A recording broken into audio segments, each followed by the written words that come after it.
Good afternoon, ladies and gentlemen.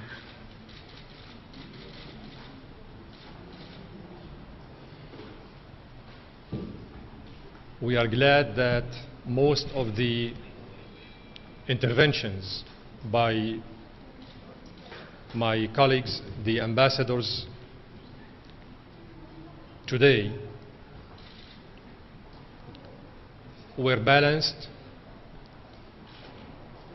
and addressing the situation prevailing in Syria in a more accurate terms with regard what happened in Al-Hula. The Syrian government, the Syrian people are extremely troubled with this heinous and unjustified terrorist crime that took place in Al-Hula. Nobody would be more troubled than us because of what happened in Al-Hula. These are our children, our own people, our own civilians, and our own military, by the way, because almost 26 military men got killed in this military operation in Al-Hula before and after and during. Officers and soldiers. So this crime, as I describe it, was a heinous crime, appalling crime, unjustified and unjustifiable. And those who perpetrated this crime should be held accountable and brought to justice, to the Syrian justice. The National Commission of Investigation in Syria will terminate its investigation tomorrow or after tomorrow. And then you will hear, all of you, you will hear the results of this investigation. And all of us will know for sure the identity of the perpetrators.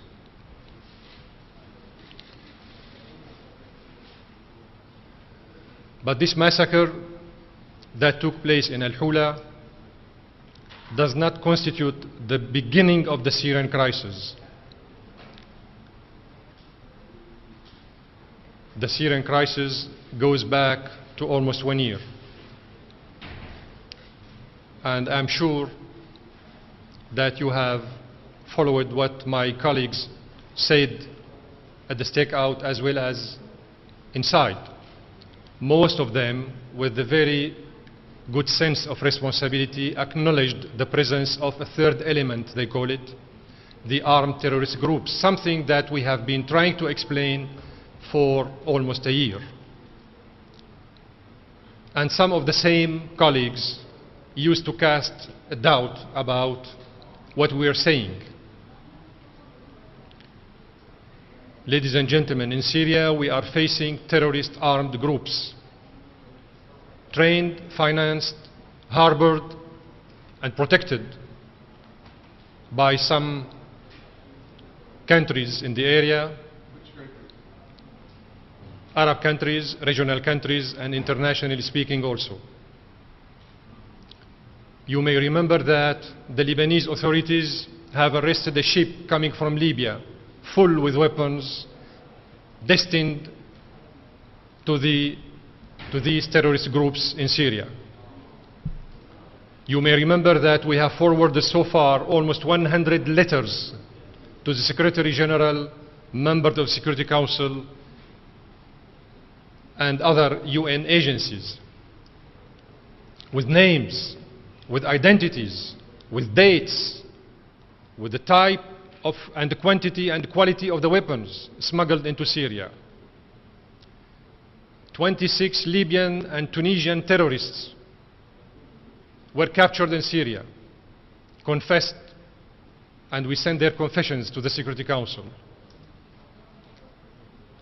Other foreigners were killed, and their identities were conveyed to the Security Council members.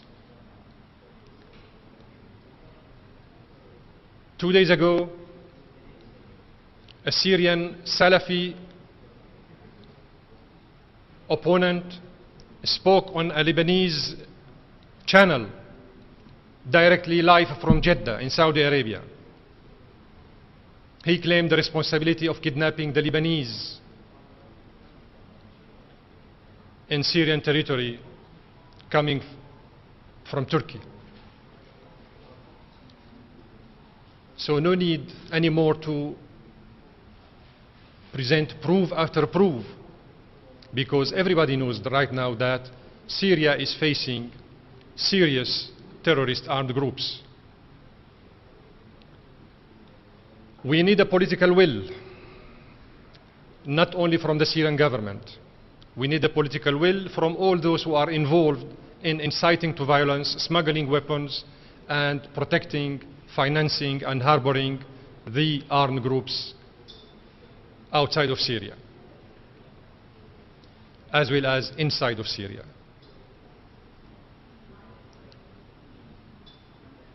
Isn't it weird that while the German ambassador was just talking to you about how much he cares and his government cares about the children, Syrian children in Al-Hula, isn't it weird that the marine units of the UNIFIL, which are run by the Germans, did allow this ship coming from Libya to cross the Lebanese waters? So there are many questions to be raised, ladies and gentlemen. The first item of Kofi Annan's plan speaks about the end of violence by all parties. All parties. So we need all parties to show their political wills and to get committed to respecting this very important first point of Kofi Annan's plan. There is a smuggling of weapons into Syria. We all know who is behind it. We have identified them. We informed these informations to the Security Council members as well as to the Secretary General. So there is no ambiguity anymore with this regard. Kofi Annan had good talks with the President Assad in Damascus as well as with the Syrian officials. President Assad reviewed with Kofi Annan the progress that has been achieved by the Syrian government in implementing his plan. However, President Assad reminded Mr. Kofi Annan of the necessity to have everybody else committed to respecting his plan and to stop financing and arming and smuggling weapons into Syria. The Syrian government is very serious in implementing Kofi Annan's plan. And those who are raising option 2 and option 3 and option 4 are the same ones who are not respecting the plan of Kofi Annan and were the same one who casted doubts on the validity and the viability of Mr. Kofi Annan's plan from the beginning. I'm in your hands. Please. Yeah, I wanted to ask you about this issue of the expulsion of diplomats. Ambassador Churkin just said that it's a bilateral matter, but it could be misinterpreted or it could be seen as a first step toward military intervention. How do you interpret the 11 or so countries or more that have expelled Syrian diplomats? What's your view of it? The Syrian government has been complaining about this misbehavior by certain powers from the beginning. Whether this misbehavior takes the form of imposing unilateral sanctions on Syrian people or under the form of expulsing Syrian diplomats. We think that diplomacy is based on dialogue among nations. Diplomacy is about finding out compromises, bridging gaps and differences between nations, between different interests. We don't think that diplomacy is based on sanctioning a nation or attacking its diplomatic corps or expulsing its diplomats from this capital or that capital. All these irresponsible acts translate, practically speaking, the real intentions of these capitals towards the crisis in Syria. If they want to help the Syrian people, they wouldn't have imposed sanctions. If they want to help the Syrian people, they wouldn't have financed smuggling weapons to the armed groups in Syria. However, the political solution should come from within Syria itself. And then all these people who are betting on option 2 and option 3 and option 4 will keep quiet. We will work it out. Our political leadership is very keen interest in finding out a political settlement done by our political people. As I said at the beginning, you will hear very soon about the results of the investigation. We will identify the identities of those who perpetrated this heinous crime, but we need also from the international community to identify those who are running and working against the Kofi Annan's plan, those who are financing, protecting, harboring the armed terrorist groups. لا تسوء أمس والتي اتهم فيها قوات حكومية أو قوات مسلحة من قبل الحكومة بارتكاب المجزرة في الحولة. معلوماتي أن السيد لاتسوس لم يقل ذلك بهذا الشكل الذي قلته. شكوك، ولكنه لم يقل أنه يعتقد كما قلت.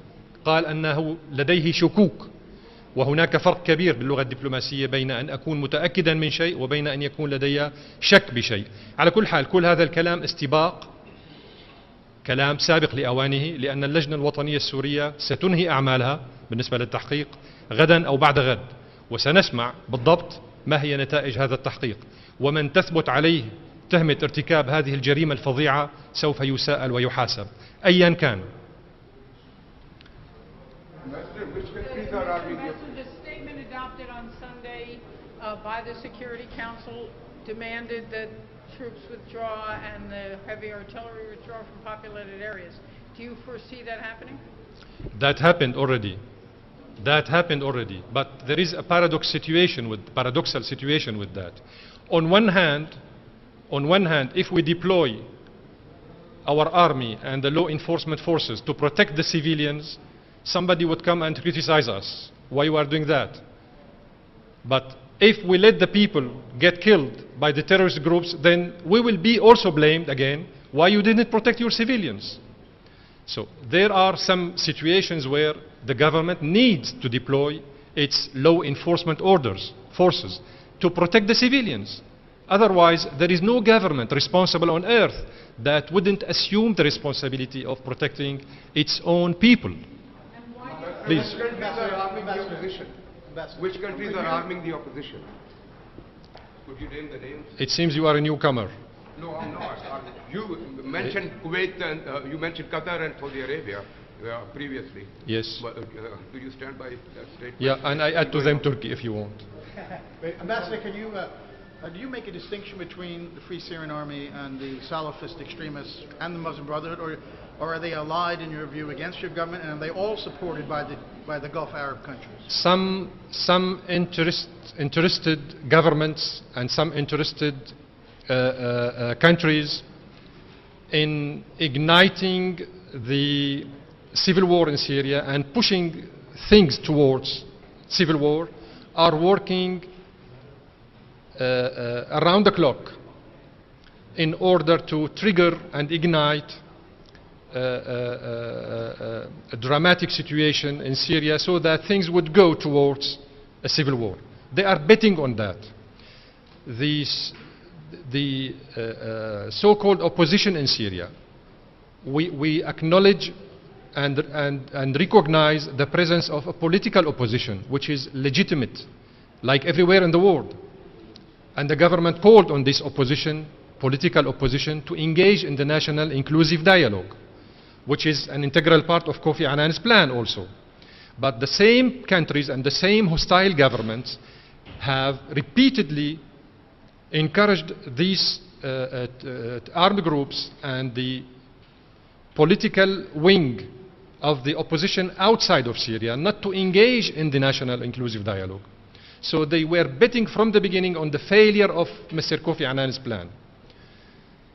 Why I'm saying this? I'm saying this because in Syria right now, we do have terrorist armed groups, we do have domestic opposition, legitimate, recognized by the government, asked by the government to engage in the national and inclusive dialogue, and we have also another kind of political opposition which is based outside, sponsored, paid for, harbored, protected by some countries from outside. So the so-called opposition in Syria is not united, as you know. And some people are working tirelessly to unite this opposition so that they could bring it to the bazaar of blackmailing the Syrian government. This is why I said the Syrian government is highly keen interest in putting an end to the violence. And President Assad briefed Mr. Annan on the measures that were taken by the government in order to reach this very important goal. But we cannot do it alone. If some countries in the Arab world, some countries in the area, some countries outside are still sending money, weapons, political support, media coverage, very hostile media coverage to these armed groups, they will never stop. They would get the impression that they are under international protection. Is there tension between the Free Syrian Army and the Al-Qaeda and other Salafist extremists? Or are they working together in your view? I already informed in a public session of the Security Council about the presence of Al-Qaeda terrorist groups in Syria. And we provided names. People alive and people dead.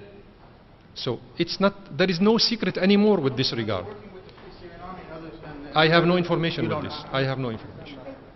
About this third for the terrorists, you start your today saying that you acknowledge that some diplomats here, some ambassadors, now is finally recognizing that there are these terrorist thoughts.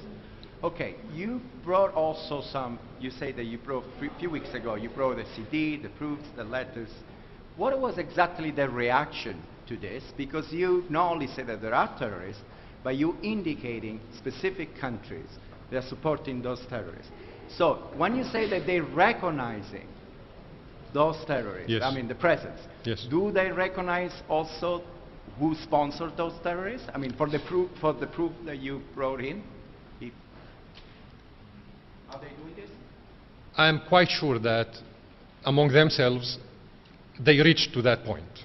They know what we are talking about and they acknowledged this linkage you are referring to. Most of the ambassadors in the council, yes, they acknowledged what we were saying and they are now sharing with us the same kind of approach. Can you tell us the countries of those ambassadors, what country represent? What, I mean, apart of, let's say, Russia or... Why apart from Russia? Why you consider that apart from Russia? Because I'm thinking...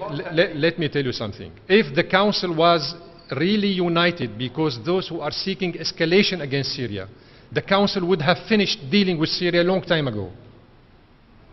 Let's be realistic. Let's be realistic. Some ambassadors in the council are not acting responsibly towards their task of maintaining peace and security.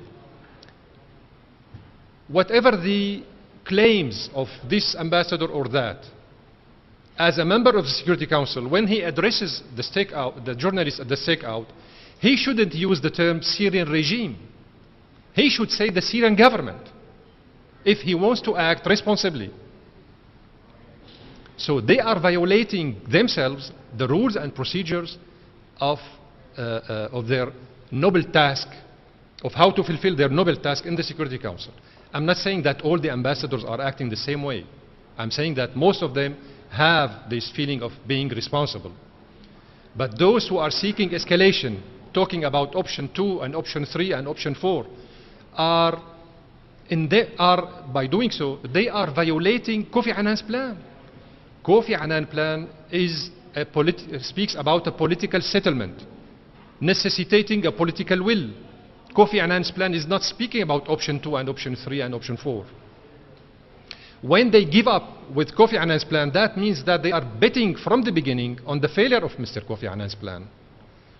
Once again, we are fully committed to the success of Mr. Kofi Annan's plan, but we need everybody else to be equally committed and on board.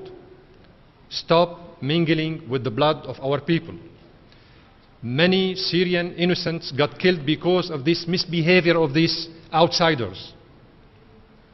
The Syrian people need one clear-cut message that the international community, if there is an international community, is there to help settling the conflict in Syria and the crisis, not to escalating this crisis. Some comments I have heard from some ambassadors are not helping. They are not helping because they are running away from the reality, speaking about the necessity to move to option 2 and option 3 and option 4. Sanctions, expulsion of diplomats. This is not diplomacy. Diplomacy is totally different.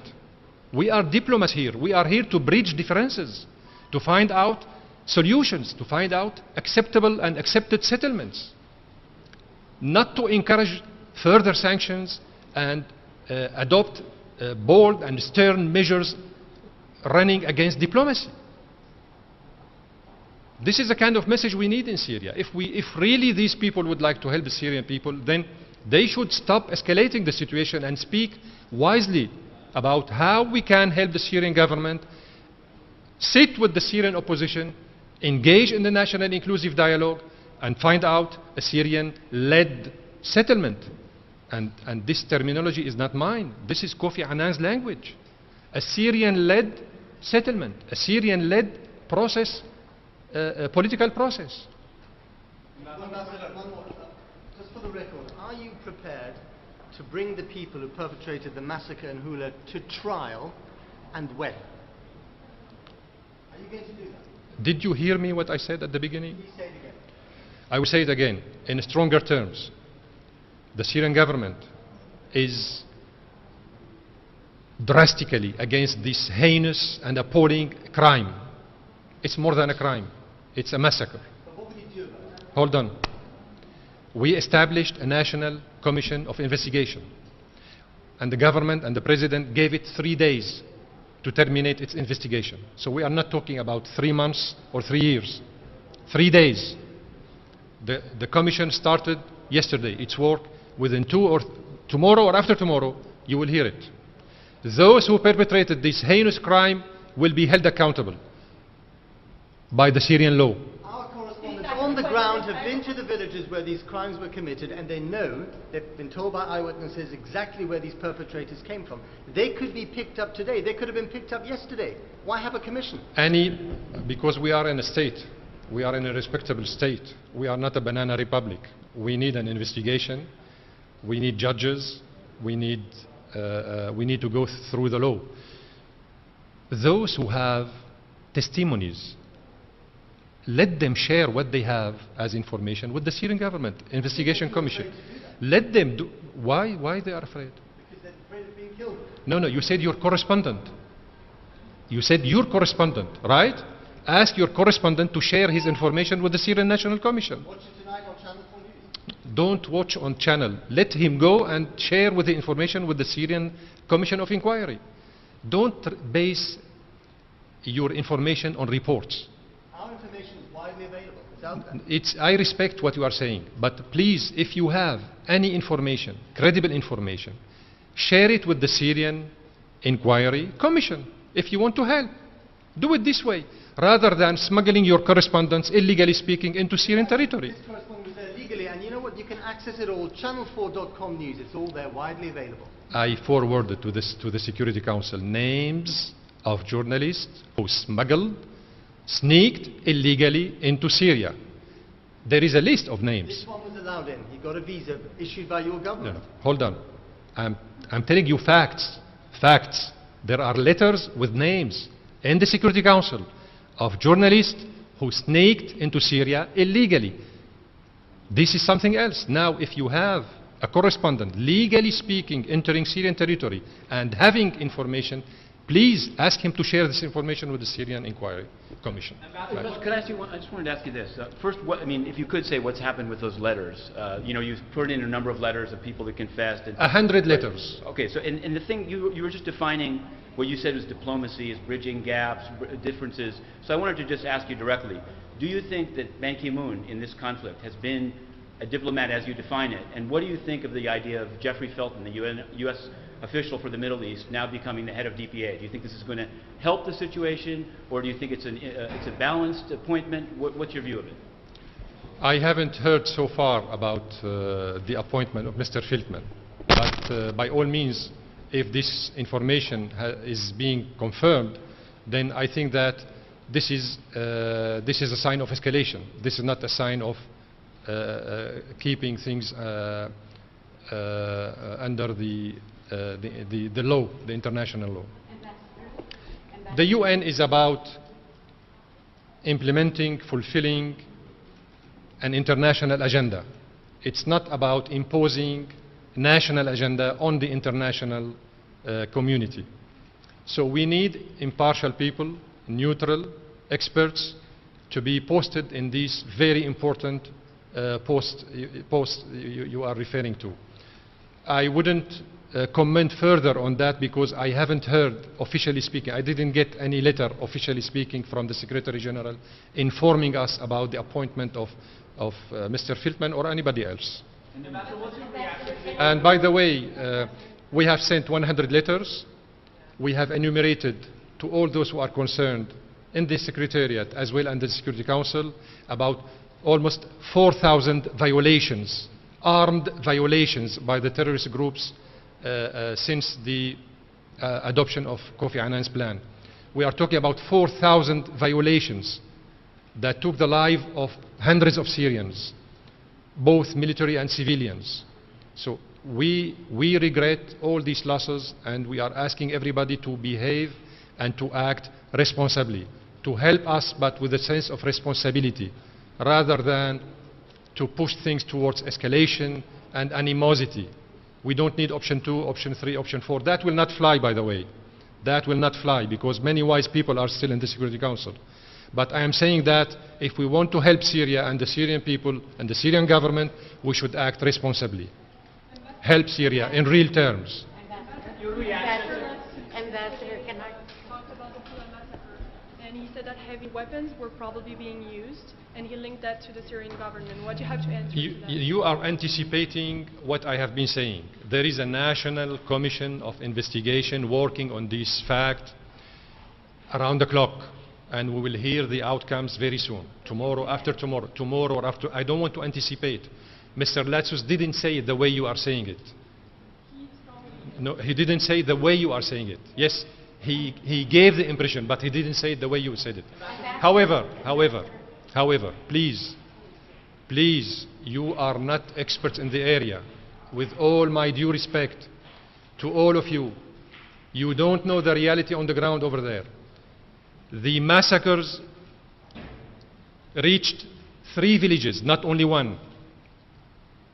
Tal Daw, Al-Shomariya, and Al-Hula. So there were killings in these 3 villages, not only in Al-Hula. And as I said at the beginning, among them 26 soldiers and officers. But the important point for all of you is to know that those who committed this crime, they did it on purpose to ignite a civil war, because in these 3 villages you have 3 different sects of people. You have Muslim Sunnis, you have Muslim Shiite, you have Muslim Alawite. Those who triggered this and ignited this massacre were seeking to ignite a confessional and a sectarian confrontation between the populations in that area. So those who did it are professional criminals, professional terrorists, because they wanted by all means to instigate, ignite a sectarian confrontation in the area. Hopefully many of our people in Syria are very aware of that. Otherwise, you would have seen real bloodshed, more dangerous than what you have seen so far. So please help us understanding what's going on, and don't fall in this trap of simplifying things. All the crimes are horrible, horrific, unjustified, unjustifiable. We all agree on that. But we need settlement, we need solutions. We need to help these people, innocent people. So the only way to do it is to help us implementing Kofi Annan's plan and to impose the same kind of behavior on the others who are still hesitating or working against Kofi Annan's plan. It's not that simple. Ambassador? Please, your last question. Right. Is it feasible to have the meetings, the negotiations in another capital besides Damascus, Moscow, Amman? Because it seems Thank you very much for asking me this question. And you know why? Why? Yeah, I will tell you why. Because the Syrian government accepted from the beginning the Chinese proposal, if you remember. Go back. Go back. When the Chinese government made a proposal to hosting negotiations in Beijing, the Syrian government said yes. The opposition, under the instigation of those outsiders I was referring to, said no. Then we came to the Russian initiative of hosting talks in Moscow. The Syrian government said yes. The other side said no. Also, and again and again and again, under the instigation of those outsiders in the Arab area, regionally and internationally speaking. So the principle we are in favor, we are not against. We showed it once, we showed it twice, and we will show it again and again and again. The problem is not in our court. The ball is in the others' courts. Thank you very much. Ambassador, any reaction to the Iranians bragging